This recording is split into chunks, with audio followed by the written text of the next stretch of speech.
encontrar el peso del diagnóstico, pero también la gracia de la esperanza, porque se van saliendo también pequeñitos logros. Nos vamos a encontrar el peso de lo no conseguido, pero también la gracia de lo conseguido, ¿no? La cuestión es que solo enfoquemos nuestra vida en un aspecto, y si solo lo planteamos en el aspecto más de incidencia política a nivel global, acabamos siendo unos ideólogos de salón, y eso acaba aplastándonos, porque siempre perdemos más que ganamos, hay más batallas perdidas que ganadas. Si solo nos centramos en esa red de ayuda al hermano o al vecino, acabamos haciendo un asistencialismo que solo nos nutre a nosotros mismos sin cambiar nada. Y si solo nos metemos en esas redes más comunitarias, acabamos siendo casi un animador sociocultural más que una persona comprometida con los ciudadanos, ¿no? La cuestión es cómo hacer equilibrio y balance entre esas tres dimensiones que nos está llamando y nos está clamando la realidad, y a ninguna podemos decirle que no, a ninguna.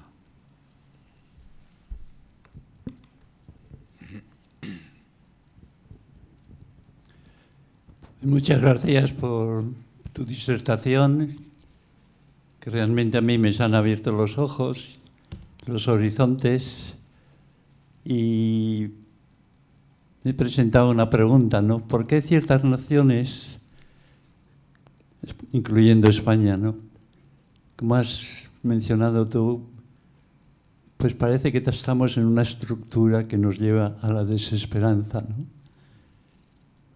Y no solamente España, ¿no? Pues bueno, pero hay otras naciones, por ejemplo, pues las del norte de Europa, pues Escandinavia, pues Noruega, Holanda, Bélgica.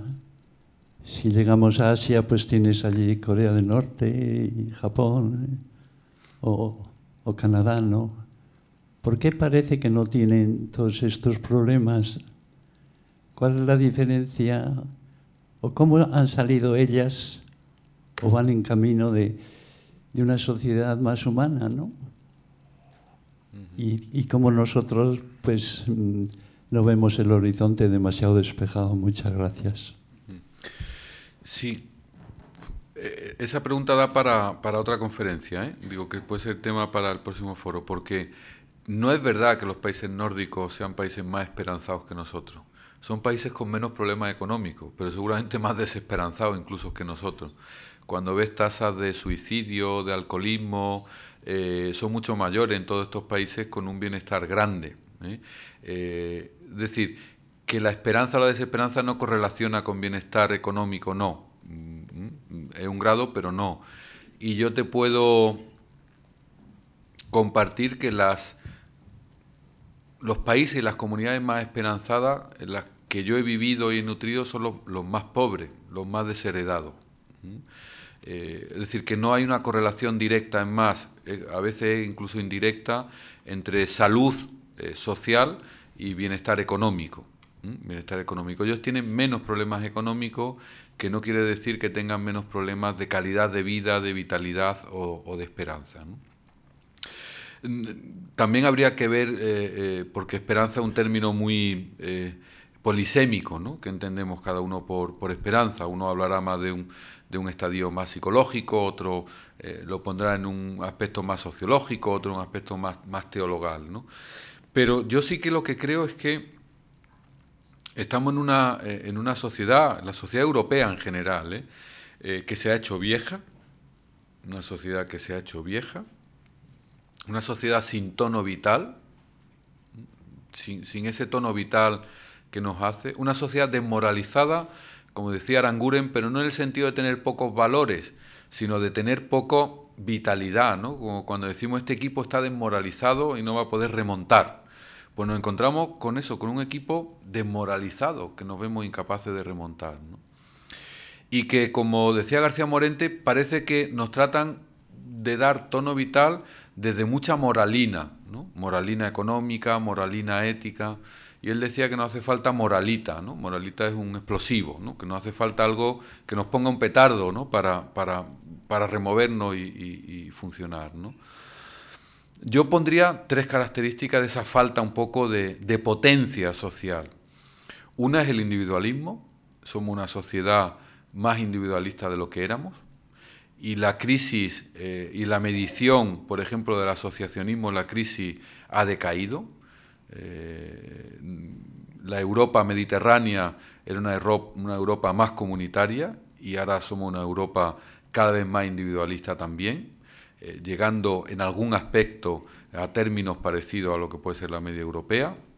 Seguimos ganando en comunidad y en vida familiar, pero somos cada vez más individualistas. En segundo lugar, yo creo que ha afectado el momento político que vivimos, o sea, la desafección política de confianza en lo común. En definitiva, hay una desconfianza muy radical en la gestión de lo común y eso nos está costando mucho como sociedad. Fijaros cómo cuando hacen las grandes encuestas de opinión, uno de los problemas que tenemos es los políticos, cuando históricamente era uno de los elementos de la salvación de los problemas que teníamos. Entonces eso, cuando la salida a esta crisis tiene que ser cómo gestionar mejor lo común y como sociedad lo que decimos es que no nos fiamos de la gestión de lo común, pues es muy difícil tener esperanza. Y la tercera característica es el impacto social que ha tenido la crisis entre nosotros. La gente lo está pasando muy mal y eso rompe. La gente lo está pasando muy mal. La gente está viviendo con sus padres después de años de vivir fuera. La gente no puede comprarle libros a sus niños, no puede comprarle ropa. No puede tener una normalidad. Hay familias viviendo en habitaciones. Hay familias que no tienen futuro. Hay parados de larga duración de mi edad, en torno a los 50 años, que no van a volver a trabajar en su vida y lo saben. Tendrán un trabajo más o menos esporádico alguna vez, pero es que tenemos una realidad que pesa mucho. El clamor y el sufrimiento de la gente es muy fuerte. Y es normal que ante esa dureza, pues desfallezcamos. Es que no podemos invisibilizar el dolor de la gente. Yo decía que en estos momentos estamos en un ciclo de decir esto ya ha acabado y estamos bien, ¿no? Pero estamos invisibilizando esos lugares de sufrimiento y de sombra eterna. Estamos invisibilizándolos. Y están muy cerquitas de nosotros, ¿eh? Están muy cerquitas de nosotros. Y cuando uno sufre tanto, pues es normal que también se venga abajo, ¿eh? ¿Cómo no va a ser normal?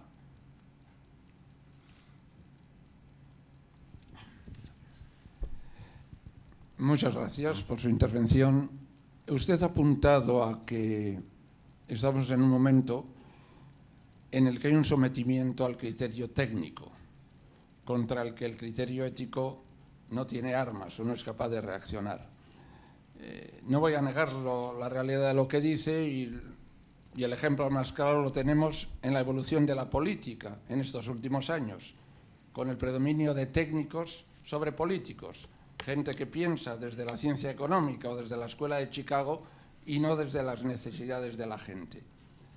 Pero si no es excesiva arrogancia, me permitiría decirle que yo veo todavía la situación peor, porque si nos gobernara el criterio técnico, todavía tendríamos una base científica o pseudocientífica de la que pudiéramos extraer una cierta racionalidad. El problema que veo yo es que el criterio técnico que se maneja está supeditado al criterio ideológico, de manera que se gobierna desde presupuestos ideológicos como que la crisis se debe a que la gente, como nosotros, hemos vivido por encima de nuestras posibilidades. Vamos, que hemos querido tener casa cuando no tenemos medios para ello. Claro, pues, ¿qué te va a pasar si te pones a comprar una casa y no tienes dinero? O nos hacen creer que los que tenemos problema para mantener un trabajo es porque están viniendo unos inmigrantes a quitárnoslos. Me atrevería a decir que para mí es más peligroso este sometimiento de la política técnica a principios gratuitamente ideológicos. Sí, esto también daría para un ciclo, ¿eh? Decía Diego Gracia que la técnica perdió su virginidad en Hiroshima. Es decir, el presupuesto de que la técnica, la ciencia es objetiva y fuera otras reflexiones son subjetivas, tampoco se sostiene desde la pura epistemología científica. Es decir, no hay ciencia neutral. Decía Bourdieu que se puede intentar ser objetivo, pero nunca neutral. Es verdad que siempre ha existido una presión ideológica sobre la ciencia, porque la ciencia también es ideología. El libro clásico de Habermas, ¿no? Ciencia y técnica como ideología, algo que mencionaba de otra manera también Benedicto XVI en Caritas in Veritate, ¿no? La ideología de la ciencia, ¿no? Con lo cual ahí tenemos algo que tenemos que plantearnos, ¿no? Es decir, no, podemos salir o podemos escaparnos de esto desde el dominio de la técnica, que por lo menos es objetivo. No, la técnica en sí nunca es objetiva. Más allá de la utilización ideológica burda que podamos estar haciendo en estos momentos, existe una estructural. No hay una mirada científica puramente objetiva y una mirada ética puramente subjetiva. No, digo, hay otros lenguajes que hay que abordar, ¿no? La segunda es que evidentemente si la falta de confianza que tenemos ante la gestión de lo común, de los gobiernos, de que al final no es que no eligen lo científico, ni siquiera eligen lo ideológico, que muchas veces dicen, joder, ojalá hubiera ideas. Digo, bueno, pues si se equivocan desde su idea, bienvenido sea, sino que al final son temas muy tácticos, de puro electoralismo, y a veces también temas de pura corrupción o de puro mantenimiento del status quo. Ojalá pudiéramos decir que los gobiernos se han mantenido y se han equivocado desde mantener sus ideas, porque por lo menos sabríamos a qué atenernos, ¿no?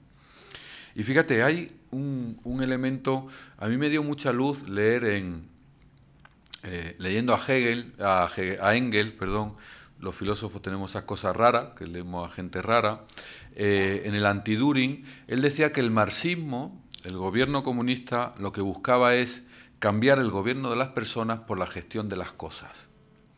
Bueno, pues es curioso cómo el liberalismo más radical ha hecho esto verdad. Ha hecho verdad al marxismo, porque si veis, la política se ha convertido en la gestión de las cosas y no en el gobierno de las personas.